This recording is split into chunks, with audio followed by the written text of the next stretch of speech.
Two kids were playing games inside the house, unaware of the strange shadows flickering past the floor-to-ceiling window.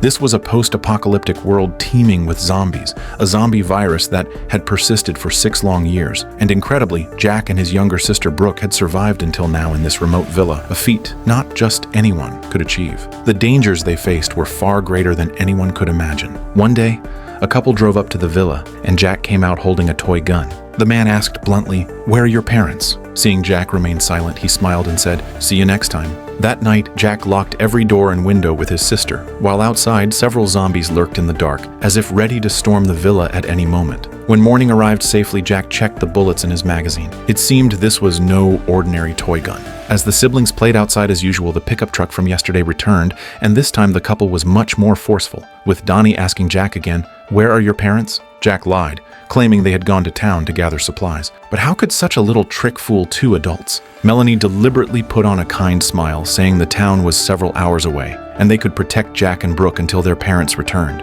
Seeing the villa stocked with abundant supplies, even a fully functioning refrigerator, the couple decided to stay right then. Donnie announced he needed to go outside to hide the pickup truck. They seemed to be fleeing from someone. In the dead of night, Jack overheard the couple talking. It was clear they were very pleased with this place. For safety, he took his sister and hid inside the safe room, one of the secret weapons that had kept the siblings alive this long. Early the next morning, Donnie had already made breakfast, clearly treating the place as his own.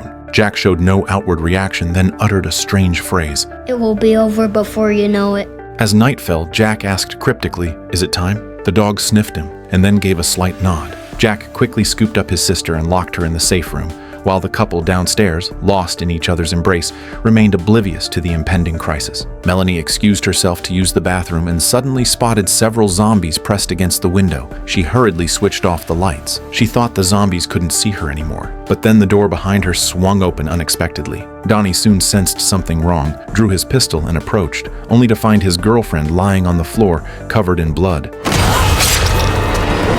The couple vanished without a trace from that moment. The next day, Jack and his sister carried on playing as if nothing had happened. Clearly, this wasn't their first encounter with human intruders. At that moment, a long-haired man was walking through the forest. He spotted several traps in the snow and quickly discovered the villa by following the traces.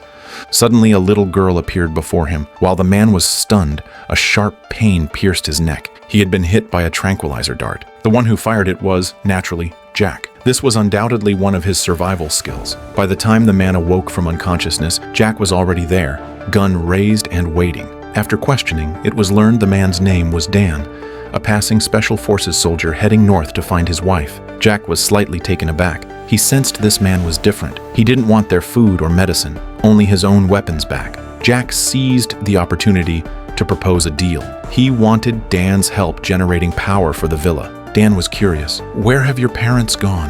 This time Jack didn't lie. He said his father was a scientist who had vanished long ago, and his mother was a security agent who had gone on a mission a few days prior and should return soon. Dan stared blankly at the treadmill before him. He couldn't believe the villa relied on running to generate electricity. Suddenly, a zombie slowly approached outside the window. Without a second thought, Dan grabbed a weight plate and charged out.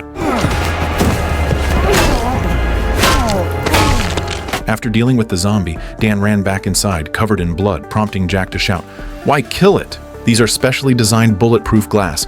No number of zombies can break in." Though scolded by Jack, Dan felt pity for the siblings and voluntarily stepped onto the treadmill to manually power the house. The night passed quietly, and Dan was nearly exhausted. Brooke appeared at some point, circled him a few times, exclaimed, "You stink," and ran off. Dan went to take a shower, and Brooke thoughtfully brought him a hairpin.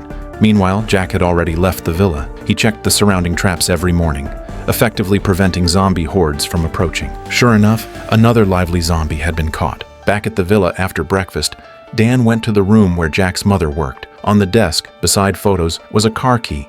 Dan immediately ran to the garage, but unfortunately, the car was broken. Just then, a room in the corner caught his attention. Dan thought it was a tool shed and was about to enter when Jack, returning from his rounds, sharply stopped him. After more than a day together, the siblings were sure Dan wasn't a bad person, so they didn't retreat to the safe room to sleep. Strangely, Jack handcuffed himself to the bed while sleeping. Nearing dawn, Dan was startled awake by footsteps outside. It was Jack heading out for his patrol again. He returned to yesterday's trap site. The zombie caught there still hadn't been dealt with. As Jack pondered what to do, Dan suddenly appeared. Instinctively thinking the zombie was Jack's mother, Dan prepared to put it out of its misery, but Jack again raised his gun to stop him. Furious, Dan returned to the villa, opened the forbidden tool room, and found a blanket spread inside, the walls covered in ferocious claw marks. It seemed this was a place to keep a zombie, confirming his suspicions. Just then, the roar of an engine sounded outside. More survivors had arrived, clearly hostile, circling the villa with guns drawn, scrutinizing the place. Unarmed and unable to act rashly, Dan watched helplessly, while Jack, returning from the woods, could only observe from a distance. Brooke stood waving from a second-floor window. Just as the raiders were about to spot her, Dan suddenly appeared and whisked her away. Jack breathed a huge sigh of relief. Finding all doors and windows locked tight, the raider simply drove away. After this incident, Jack trusted Dan even more and directly returned his weapons. Dan felt it was time to leave, yet he inexplicably felt reluctant. But the call of his wife in his dreams sounded again. Waking up, Dan made a crucial decision: to take Jack and Brooke with him to find his wife. This way, he could fulfill his own quest while also looking after the siblings. Jack, however, refused without hesitation. He needed to stay and wait for his mother.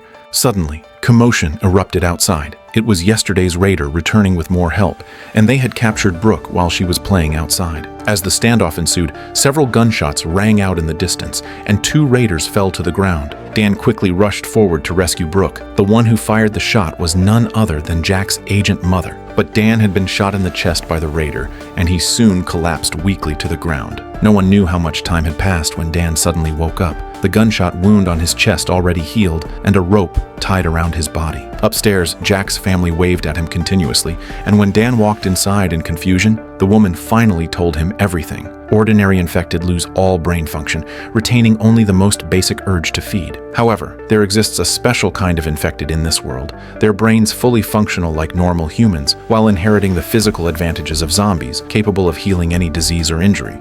The only downside is that after severe injuries or at certain intervals, they fall into a frenzied state, becoming no different from ordinary zombies. After hearing this, Dan suddenly understood. Am I the legendary special infected? The woman nodded in confirmation, for otherwise Dan would have died long ago from the gunshot instead of briefly entering a frenzy and waking up fine the next day. Then Dan learned an even more astonishing fact from the woman. Jack was also a special infected like him. So it was Jack in his frenzied state who killed the couple that night, which explained why he handcuffed himself every night before sleep. Dan was curious. Was there really no way to predict when the berserk state would occur? The woman explained that Jack's dog had been specially trained to detect subtle scents that signaled an impending episode. Dan thought of the room covered in claw marks. It was where Jack stayed during his frenzied episodes. Suddenly, the roar of an engine sounded nearby, and the woman, holding Brooke, faced a group of militiamen. She and their leader Brett seemed to know each other.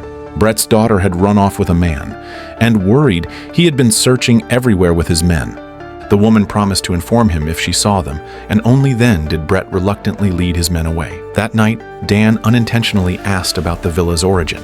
The woman revealed that the security agency had long predicted the zombie virus outbreak and pre-built thousands of such shelters in remote areas. All materials were reinforced, equipped with self-sustaining energy systems for complete self-sufficiency.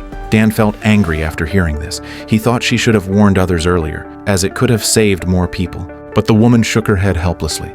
Jack and his sister were born with heart disease. Their father, a biologist, was among the first to discover the zombie virus. Seeing his son wouldn't live past age 3, he risked injecting Jack with the virus, accidentally turning him into a special infected. The father was bitten during one of Jack's frenzies, failed to become special himself, turned into an ordinary zombie, and the woman had to kill him. Hearing this story, Dan couldn't help but admire this mother, wanting to contribute to the family. Meanwhile, the woman's family gradually grew to rely on this steadfast man. One day, the dog barked abruptly twice, and Jack knew his frenzy was coming. After shutting the door, the sounds of horrific screams quickly followed. The woman felt as if her heart were being torn apart, but could only wait silently outside. Dan stepped in to take over her watch, perhaps the benefit of having a man at home. Unexpectedly, Brooke collapsed while playing outside, and the woman realized her daughter's heart had failed. With no proper medical care, Dan suggested infecting her with the zombie virus like Jack, but the woman firmly refused. Jack's case was 1 in a million, and his survival came with great suffering. Ultimately, they decided to let Brooke pass away peacefully. Jack, fresh from his frenzy, joined them to accompany Brooke in her final moments. Soon, it was time for Dan to leave. Despite desperate pleas from Jack and the woman, he resolutely continued his journey to find his wife. With 2 fewer people in the house, the woman and her son felt an emptiness in the air. Meanwhile, in the nearby forest, Brett's men found the pickup truck Donnie had hidden. As fate would have it, the couple who had once taken over the villa were the very people Brett had been searching for. The only nearby shelter was the woman's villa, so Brett decided to search it again. Dan, asleep in the snow, was jolted awake by chaotic footsteps. When the noise faded, he came out to find numerous footprints in the snow, all leading toward the villa. A deep unease gripped him. He raced back and saw the villa overrun by militiamen. Brett was interrogating the woman about his daughter's whereabouts. His men had found his daughter's trinket there, leaving the woman with no way to explain her way out of it. Dan quietly slipped past the guards and infiltrated the villa. He found Jack hiding in the kitchen and, after learning the enemy's numbers, pulled out his weapon and became a silent reaper in the dark, eliminating the guards one by one. But in the main hall, multiple guns pointed at his head. Dan's next move baffled everyone. He slit his own throat. As the others stared in shock, only the woman understood his plan. She and Jack retreated from the hall. True enough, Dan soon entered full frenzy. Like an unstoppable titan, he swiftly killed Brett and his men. But this time the woman hadn't tied him up in advance, so she could only flee the villa with her son. Dan's roars drew countless zombies to the area.